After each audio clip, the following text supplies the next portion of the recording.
Vamos lá, comece, por favor. Olha, meus amigos, isso é clássico. Clássico. Aristóteles, alguns séculos antes de Cristo, fez a divisão, ainda hoje considerada inicial, dos sistemas de governo: monarquia, aristocracia e democracia, e seus respectivos perigos. Portanto, raciocinemos friamente. A monarquia não é necessariamente uma tirania.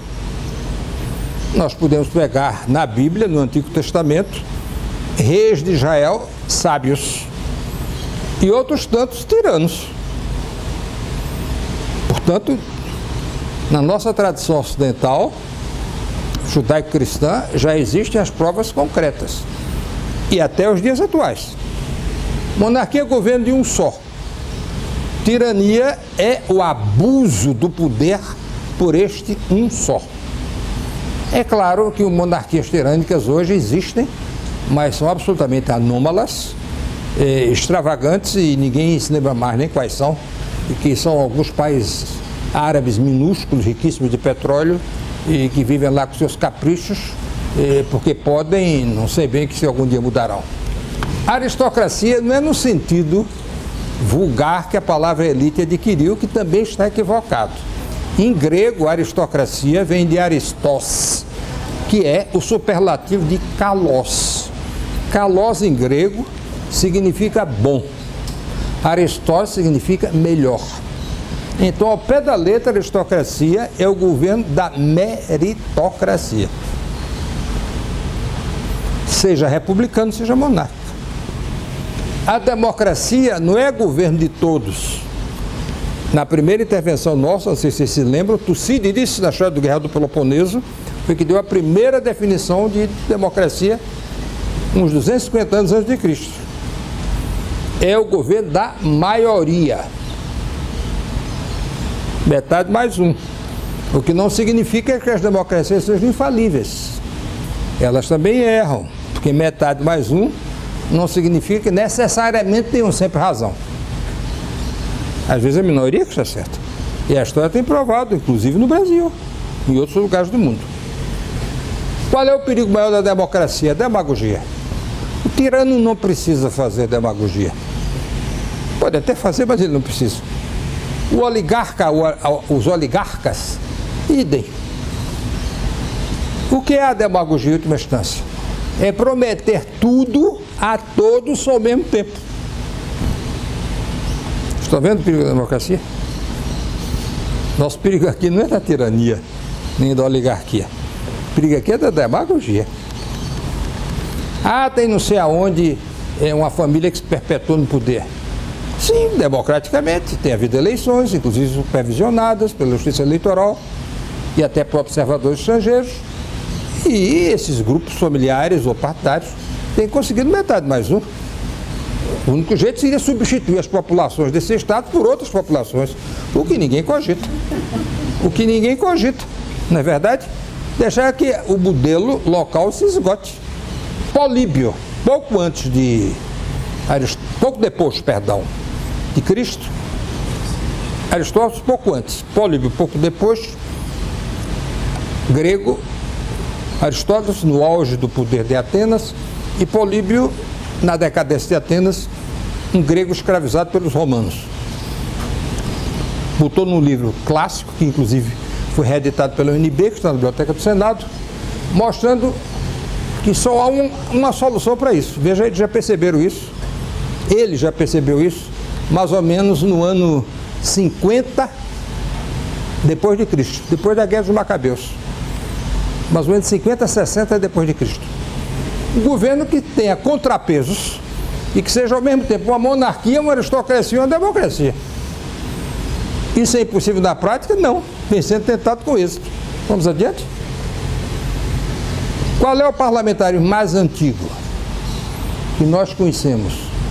É o inglês, eu não estou dizendo o britânico, porque esse país, Inglaterra, não existe oficialmente.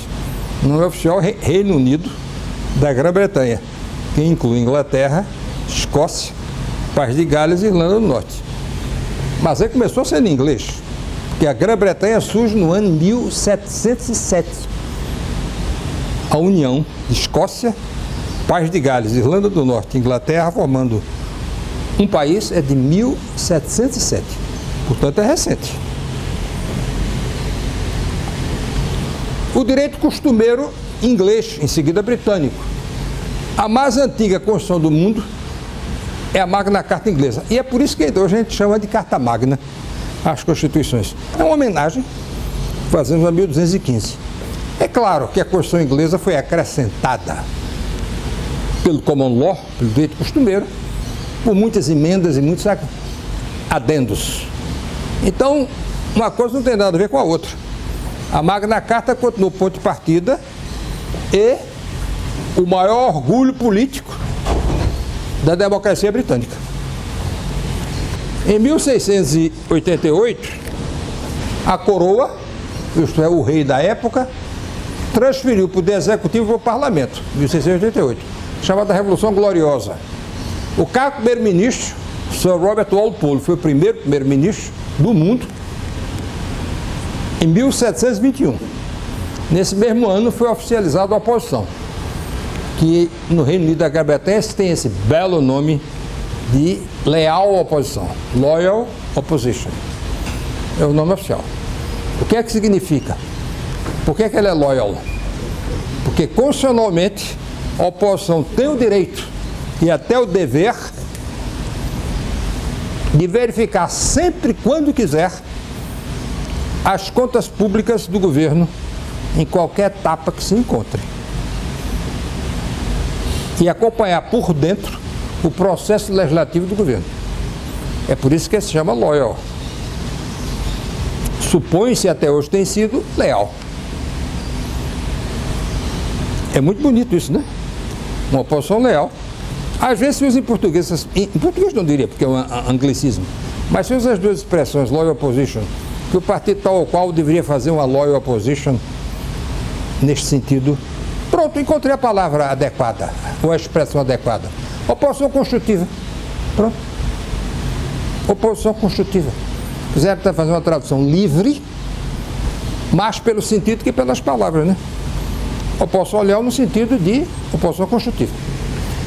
Isso é oficial, viu? No Reino Unido da Grã-Bretanha. Eles não se sentam da maneira que nós sabemos, os demais parlamentos do mundo, sentam um defronte dos outros. Nunca viram isso na televisão? Ficam sentados uns defronte dos outros. Governo e oposição, um defronte do outro. E na presidência, o presidente é eleito pela maioria, né? Vamos adiante. No ano, veja como tudo isso é relativamente recente. Em 1832, o Brasil já era independente. A Câmara dos Comuns, quer dizer, das pessoas comuns, que não têm a origem aristocrática, receberam do rei e da Câmara dos Lordes os poderes, a prerrogativa de eleger o primeiro-ministro. O primeiro-ministro do Reino Unido da Grã-Bretanha não é mais eleito pelas Câmaras dos Lordes, é simplesmente pela Câmara dos Comuns, a partir do ano de 1832. O que é que serve a Câmara dos Lordes? Muita gente pergunta, né? O que aqueles senhores provectos, quase todos, e umas senhoras também provectas, fazem com aquelas enormes cabeleiras, naturalmente postiças, né? Sentados um olhando para o outro. É que a Câmara dos Lordes na Grã-Bretanha equivale ao nosso STF. O Supremo Tribunal Federal do Reino Unido da Grã-Bretanha é a Câmara dos Lordes. E quem senta na Câmara dos Lordes é a aristocracia. Só há duas maneiras de sentar lá. Ou por um título herdado e reconhecido há séculos pela família real, pela realeza, ou recentemente nobilitados. Só que os recentemente nobilitados não transmitem direitos aristocráticos. Quais são os seus direitos aristocráticos hoje em dia? Praticamente só esse. Porque eles não têm mais dispensas de impostos, eles não têm mais subsídios estatais, não têm mais nada. Mas têm ainda o poder de serem a última instância judiciária. Hein? Judiciária? Sim, é o STF do Reino Unido. Todas as questões constitucionais terminam com aqueles senhores e aquelas senhoras com aquelas cabeleiras postiças, que representam as famílias tradicionais mais antigas e mais ilustres do reino. São eles que, em última instância, decidem o que é certo e o que é errado. Se houver alguma ação de inconstitucionalidade de uma lei feita pela Câmara dos Comuns, quem decide é a Câmara dos Lordes. Políbio, já lembrado? É horrível. Bem, deu certo até hoje, não foi? De 1215 até hoje. Por que é que o Reino Unido vai mudar? Todo mundo não fica deslumbrado com Londres? É o resultado. Eles são assim. Por que a gente não respeita as outras culturas? Todo mundo tem direito de ser diferente? Os britânicos também têm direito à diferença. E se a diferença tem dado certo, por que vão mudar? Vamos adiante? Ele é o parlamento homogeneário monárquico mais antigo do mundo, Reino Unido da Grã-Bretanha, e que se estendeu ao Canadá, Austrália e Nova Zelândia.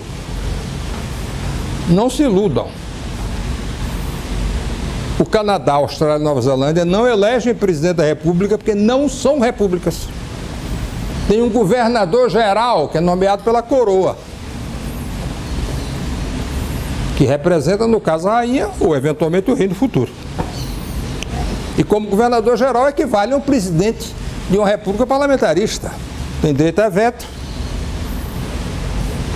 dos projetos de lei, tem prestígio político para influenciar projetos de leis em tais e quais direções. No Canadá já houve um arrepio, aliás, 2. Sério que queriam proclamar a república, perderam 2 plebiscitos. Então não vamos obrigar os canadenses a deixarem de ser monárquicos, né? Como? Se a pessoa vai lá e não entende nada disso, bem, é porque não passou de turista. Foi estudar não sei o quê, mas não prestou atenção a isso. Por mais que estude isso, aquilo outro, é sempre bom verificar como é que funcionam as instituições locais. Por que as coisas dão certo ou por que não dão certo? Repito, Grã-Bretanha, Canadá, Austrália e Nova Zelândia formam a comunidade britânica de nações, o British Commonwealth, com aqueles parlamentarismos, mas os da Índia, que é uma república, portanto não tem um governador geral nomeado pela rainha, e repúblicas africanas. A África do Sul pertence. Todas com o rei ou rainha do Reino Unido como chefe de Estado. O título oficial é Head of State. No caso, inegavelmente, simbólico. O rei ou rainha do Reino Unido não tem mais poder efetivo nenhum na Índia, que é uma república, e nas repúblicas africanas, que o nome já está dizendo, seria pleonasmo. Mas tem no Canadá, na Austrália e Nova Zelândia, que não são repúblicas. Tem governadores gerais nomeados pela coroa.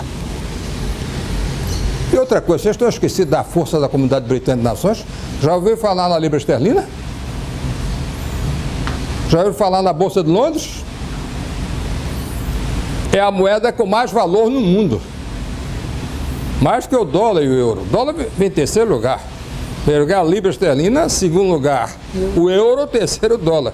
Vocês estão esquecidos da Bolsa de Londres, que é maior que a de Nova York? Portanto, não subestimem o British Commonwealth. Se gosta ou não gosta, é problema de cada um. Quem não gosta não deveria ir lá. Ou se vai lá, não quer ver, é uma opção igual a outra qualquer.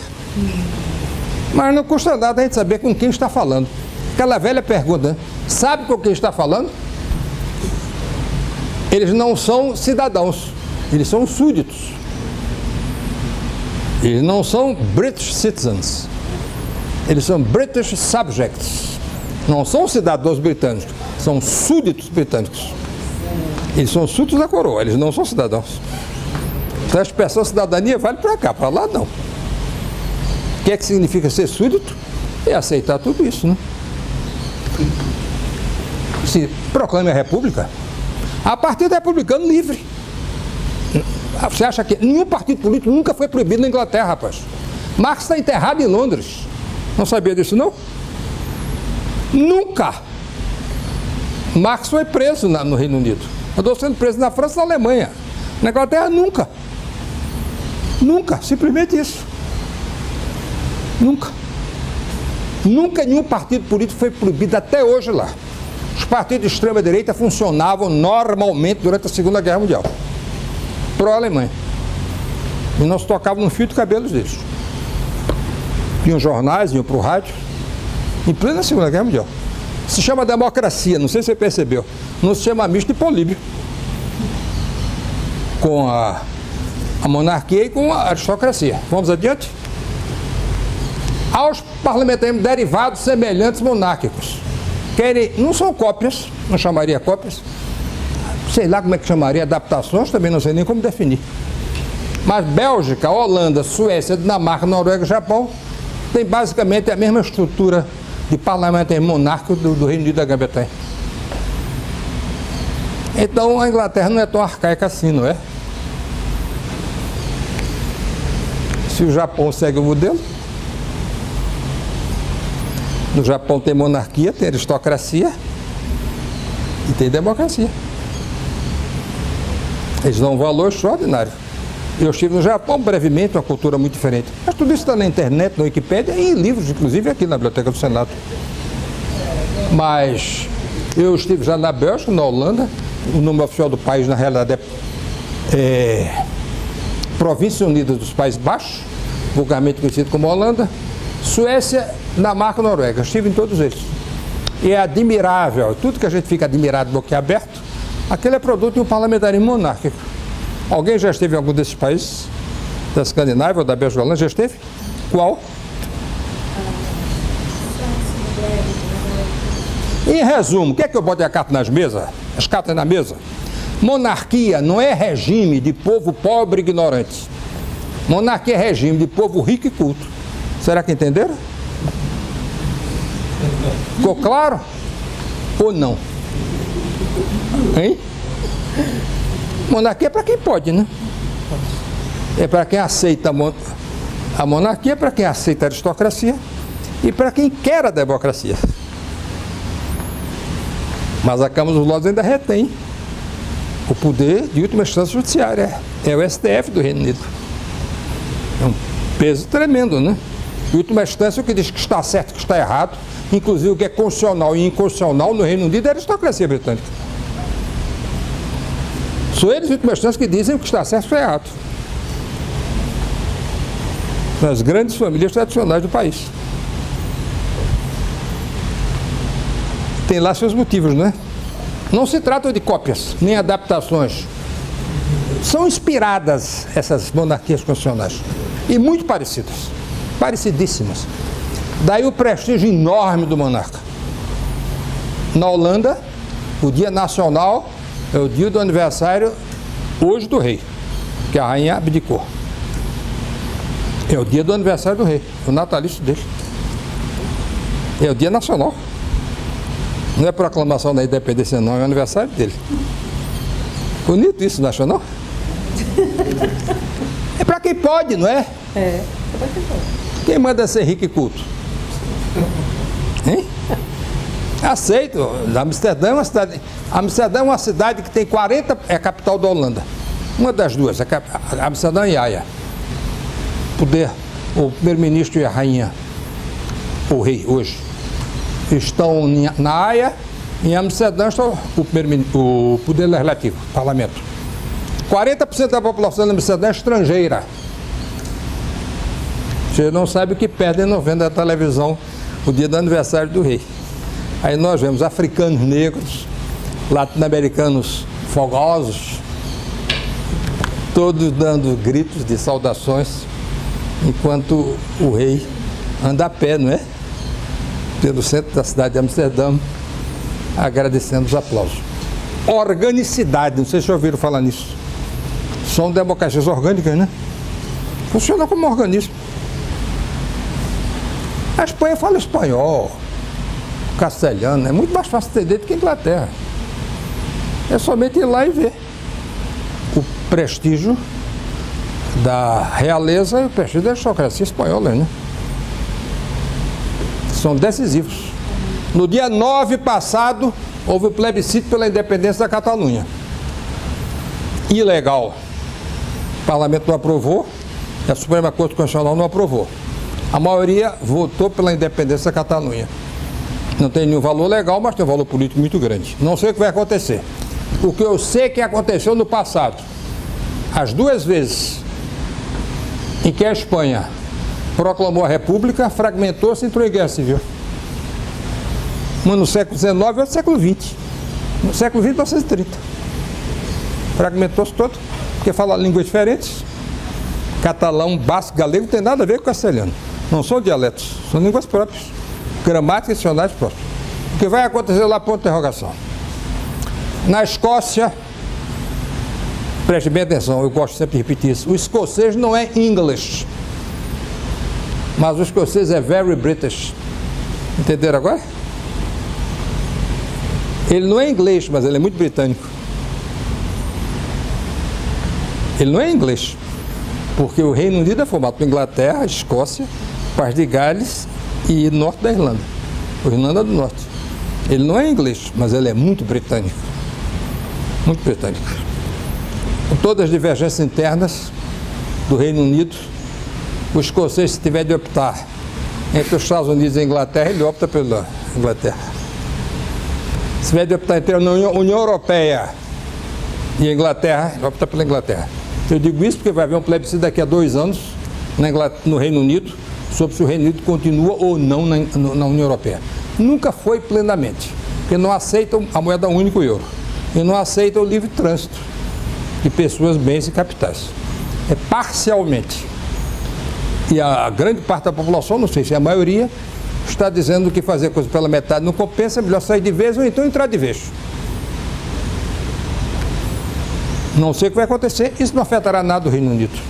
Mas o Reino Unido não renunciará à libra esterlina. Já entenderam as dificuldades? Não. Isso nunca. Isso não passa pela cabeça de um escocês. Isso não passa pela cabeça do canadense. Porque sabe que o dólar canadense é cotado em libra esterlina, né? Que é a moeda oficial do British Commonwealth, né? Não é?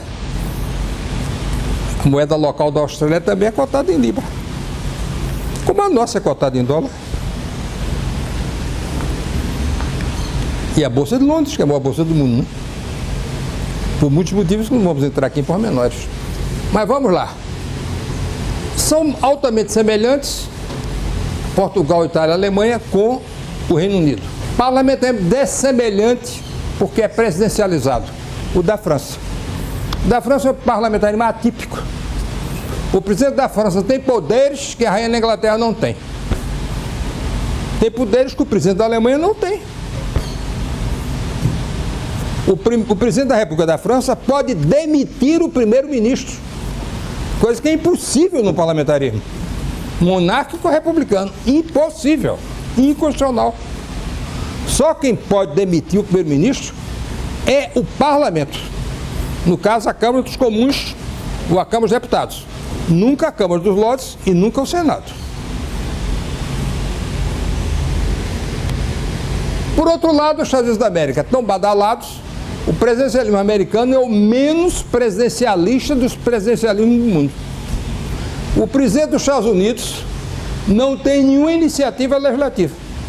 Não pode enviar nenhum projeto-lei, não pode enviar nem o orçamento federal. Isso tem de partir do seu partido. Ele está em grandes dificuldades, porque há 4 dias atrás perdeu a maioria na Câmara e no Senado. Bem, se fosse um regime parlamentarista, ele teria caído, né? Teria caído. Mas é presidencialista, ele fica lá, fazendo o que eu não sei. Porque iniciativa legislativa não tem nenhuma, mesmo que tivesse maioria. Mas se ele tivesse maioria, ele poderia usar o seu partido para apresentar os projetos de lei. Não em nome dele, mas em nome do partido. Embora seja ele que vá para a televisão, fazer o anúncio, ele é o líder do partido. Entenderam isso assim? Ele é o líder do partido, portanto, os méritos ou deméritos do tal projeto de lei ficariam em última instância para ele, uma vez que ele é o líder do partido. Ele chama um deputado qualquer, o mesmo líder da maioria, e eles apresentam o projeto tal ou qual. Nenhuma iniciativa legislativa. Isso é inconcebível nos outros presidencialismos do mundo. É o único lugar do mundo que o presidencialismo dá certo. Quer que ponhamos as cartas na mesa? Eu não conheço nenhum outro caso no mundo que dê certo. Aliás, nunca ninguém apontou outro caso. Porque o que nós temos não é presidencialismo inspirado nos Estados Unidos. Não é. E vamos lá? O presidente dos Estados Unidos não é eleito pelo voto direto, não, senhor. presidente dos Estados Unidos é eleito pelo colégio eleitoral. Então, por que existe eleição direta? A eleição direta confirma ou desmente o colégio eleitoral. Se a eleição direta não concordar com o colégio eleitoral, quem tem razão é o colégio eleitoral. Não sei se você se lembra, o presidente George W. Bush, filho do outro Bush, perdeu a eleição direta. Será que vocês já esqueceram isso? E não foi o primeiro presidente dos Estados Unidos. Ganhou no colégio eleitoral. Por que o colégio eleitoral? Federalismo.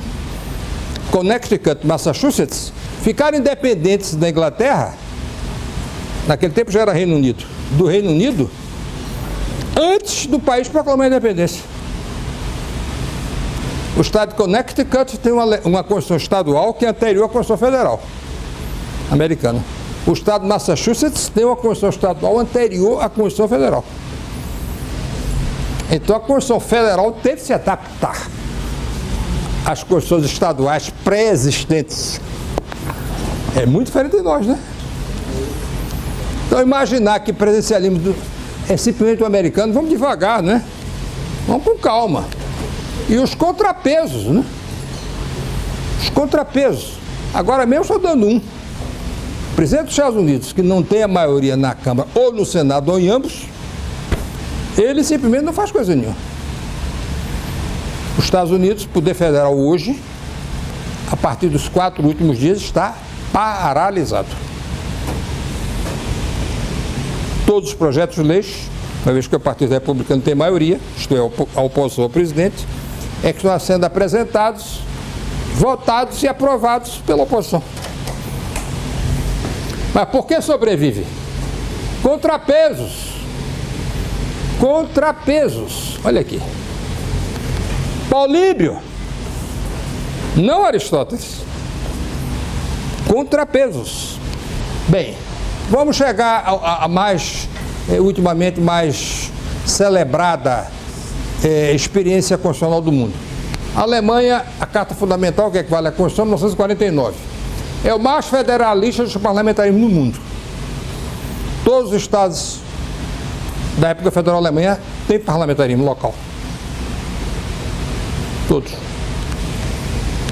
Ao Senado, que é o Bundesrat, fiquem tranquilos, alemão não é inglês. Não precisa trocar as letras.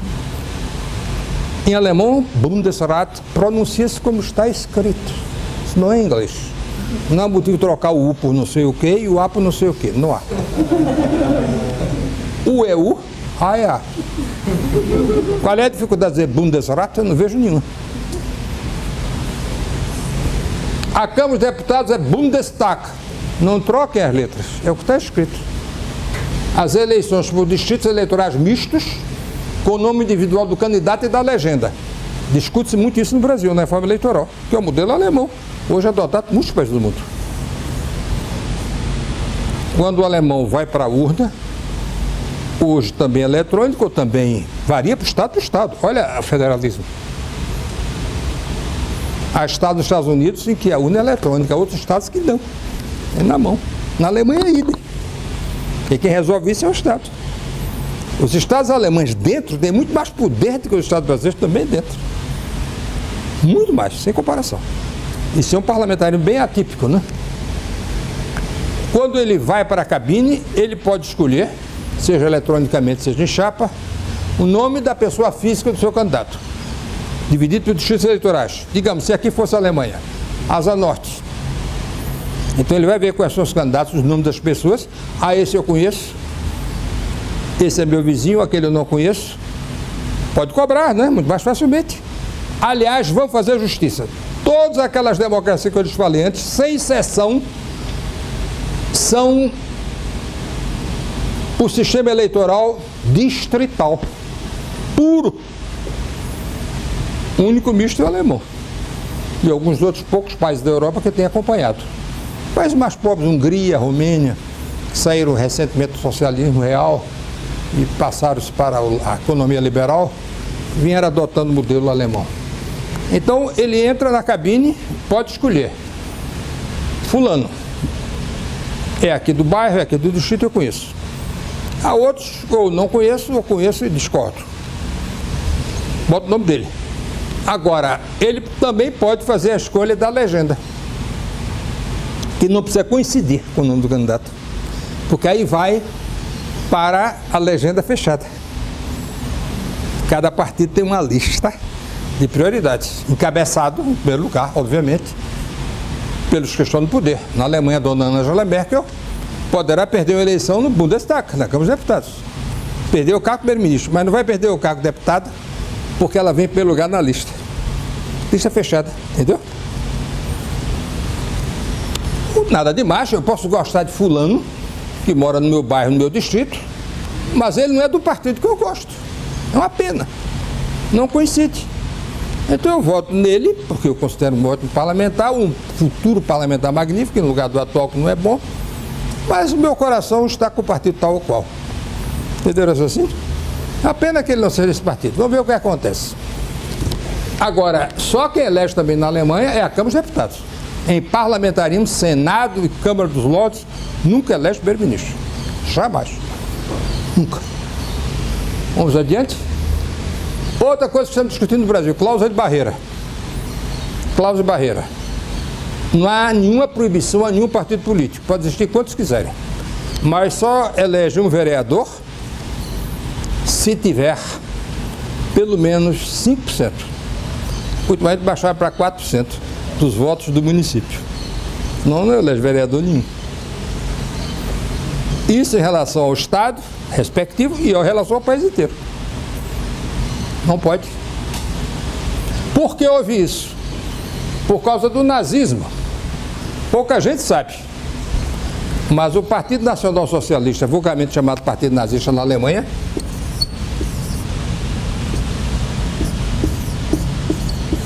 nunca teve mais do que 36,7% dos eleitores.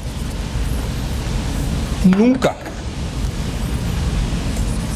Como conseguiu o poder nele se manteve? Alcançando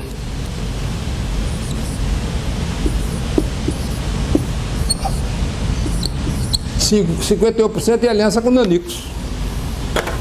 Se liquidou a democracia alemã. Ah, por tão pouco? Não. A Alemanha tinha sido derrotada na Primeira Guerra Mundial, estava completamente destruída. A Alemanha foi destruída 2 vezes, meus amigos.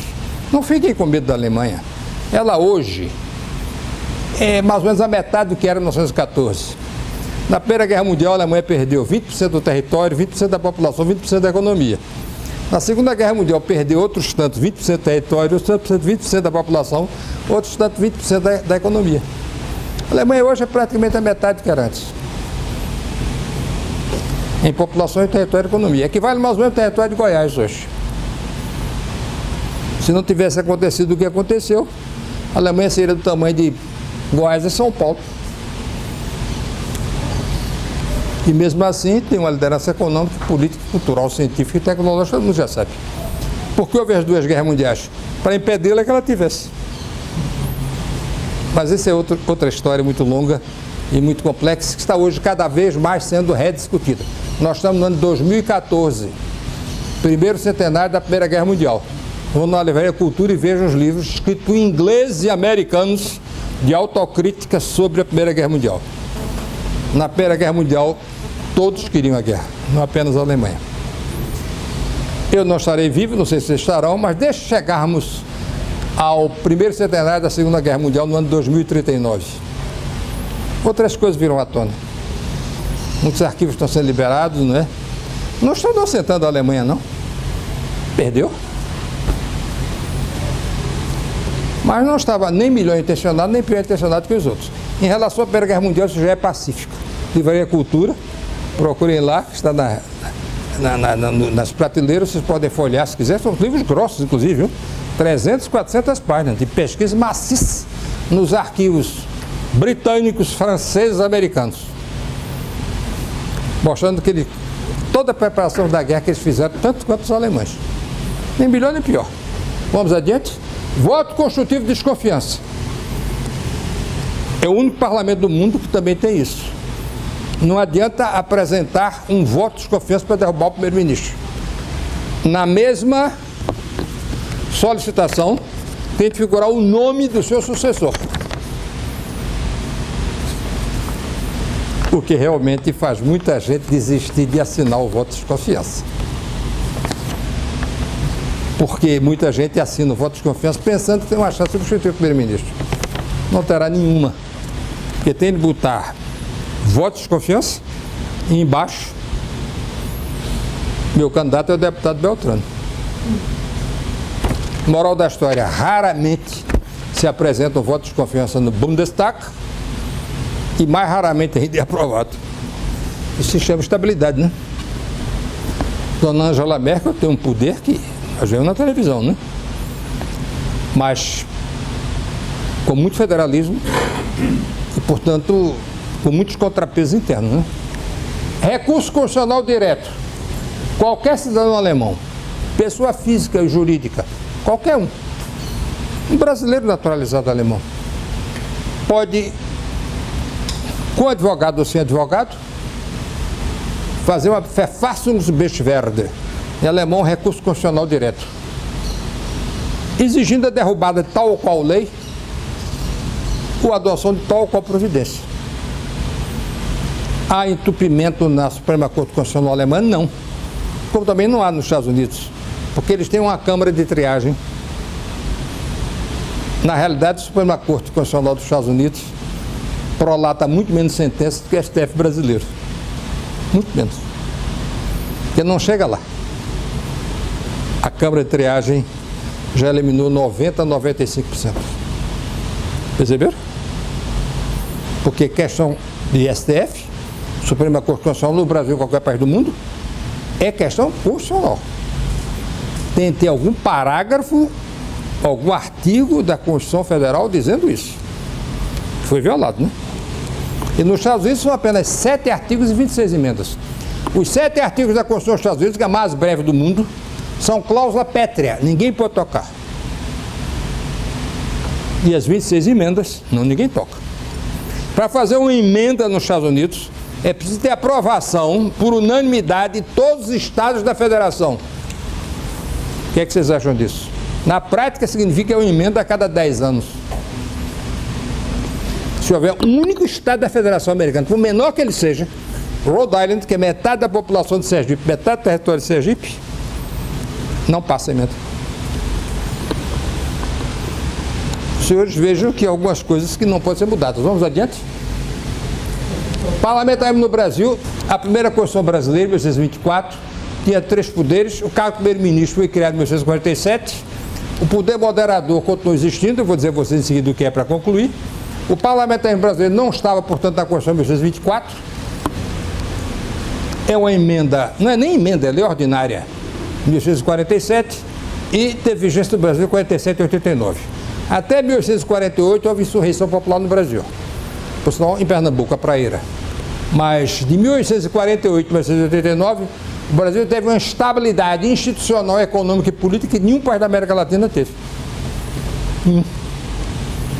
Com a República, voltou ao que nós conhecemos. Bem, 2 plebiscitos parlamentares da República. Eu participei da campanha de ambos, 1963 e 93. A maioria da população brasileira não compreende o que é